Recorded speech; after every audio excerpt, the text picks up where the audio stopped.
Jadi sebelum kita belajar masuk ke dalam materi trigonometri bagian B, yaitu perbandingan trigonometri pada segitiga siku-siku, terlebih dahulu kita harus tahu tentang yang namanya teorema Pythagoras.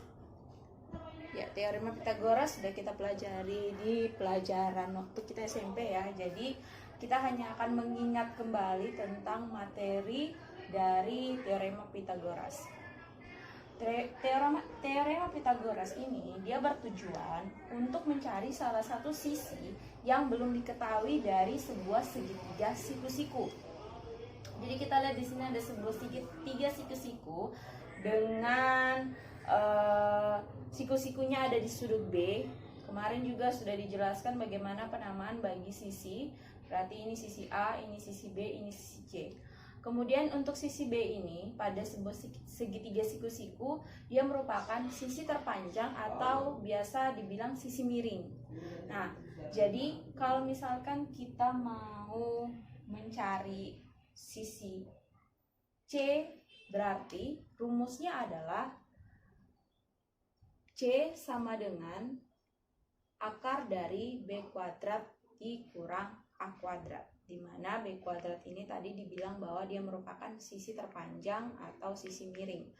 Jadi untuk yang sisi C sama sisi A atau sisi panjang sama sisi mendatarnya ini rumusnya sama, yaitu sisi miring dikurangi dengan sisi yang diketahui. Jadi kalau misalkan ditanya C, berarti akar dari B kuadrat dikurang A kuadrat. Kalau yang ditanya sisi A, berarti A sama dengan akar dari B kuadrat dikurang C kuadrat. Nah, nanti kalau misalkan kita disuruh cari sisi B-nya atau sisi miringnya yang kita mau cari, berarti kita pakai rumusnya akar dari A kuadrat ditambah C kuadrat. Jadi untuk C dengan A itu sama pengurangan, kalau yang B ini adalah penjumlahan.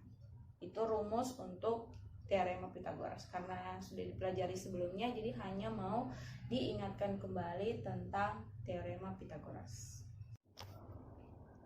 Baik, kita akan masuk ke dalam contoh untuk teorema Pythagoras. Misalkan diberikan segitiga siku-siku PQR dengan siku-sikunya ada di Q. Di sini sudah digambar segitiga siku-siku PQR dengan sudut siku-sikunya ada di Q. Kemudian yang diketahui selanjutnya sisi PQ atau sisi R, R-nya kecil, itu adalah 1. Kemudian sisi QR atau P kecil ya. P kecil adalah 2. Nah, pertanyaannya Q kecilnya atau sisi Q-nya itu berapa? Jadi kita bisa menggunakan rumus yang penjumlahan tadi yang mencari sisi terpanjang. Berarti rumusnya itu adalah Q sama dengan akar dari R kuadrat ditambah P kuadrat. Berarti sama dengan